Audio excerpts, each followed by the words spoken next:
ایک پہلوان کسی گاؤں میں رہتا تھا۔ اس پہلوان کے جو قصے تھے بہادری کے، وہ دور دور کے گاؤں میں سنائے جاتے تھے۔ اس پہلوان کے متعلق یہ سوچا جاتا تھا کہ یہ بہت زیادہ بہادر ہے اور کبھی بھی اسے کوئی بھی کشتی میں نہیں ہرا سکتا تھا۔ اور وہ پہلوان خاص ایک بادشاہ کا پہلوان تھا، اور بادشاہ اکثر یہ کہتا تھا کہ جو بھی اسے چت کر گیا میدان میں اسے بہت بڑی رقم دوں گا۔ اسی گاؤں میں ایک سید زاد رہتا تھا جو انتہائی مفلس و غریب تھا، جس کے گھر فاقہ تھا۔ اب اس کے بچے جس وقت بھوک سے بلبلاتے تو وہ پریشان ہو جاتا۔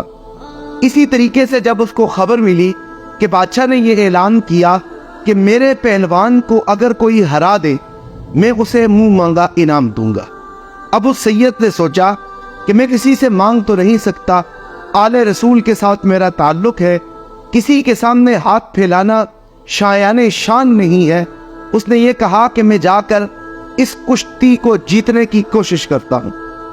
جس وقت وہ بادشاہ کے دربار میں پہنچا اور اس نے یہ کہا کہ میں آپ کے پہلوان سے لڑنا چاہتا ہوں اور آپ ایک تاریخ دیجئے تاکہ میں آؤں اور آپ کے پہلوان کو ہرا دوں، بادشاہ اسے دیکھ کر بہت پریشان ہوا۔ اس نے کہا کہ دیکھنے سے تو آپ بظاہر پہلوان نہیں لگ رہے، آپ کو میرا پہلوان ایک بار ہی میں چت کر دے گا۔ اب اس سید نے کہا کہ یہ میدان ہی میں دیکھا جائے گا۔ ہوا یوں کہ میدان سج گیا، لوگ دور دراز سے اس کشتی کو دیکھنے آئے تھے۔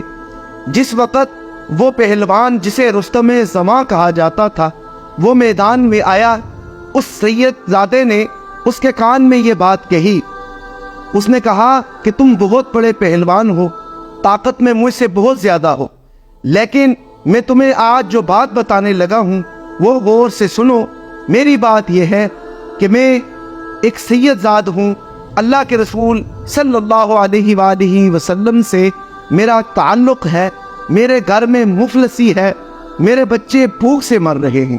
اگر تم اللہ کے رسول صلی اللہ علیہ وسلم کا حیا رکھتے ہو تو یہ کشتی ہار جاؤ، تمہیں کچھ نہیں ہوگا، لیکن میرے گھر میں میرے بچے آپ کی وجہ سے پیٹ بھر کے کھانا کھا لیں گے۔ اب اس پہلوان نے یہ سوچا کہ یہ بات تو بہت بڑی کر گیا۔ بہرحال اس پہلوان نے اپنے دل کی طرف غور کیا۔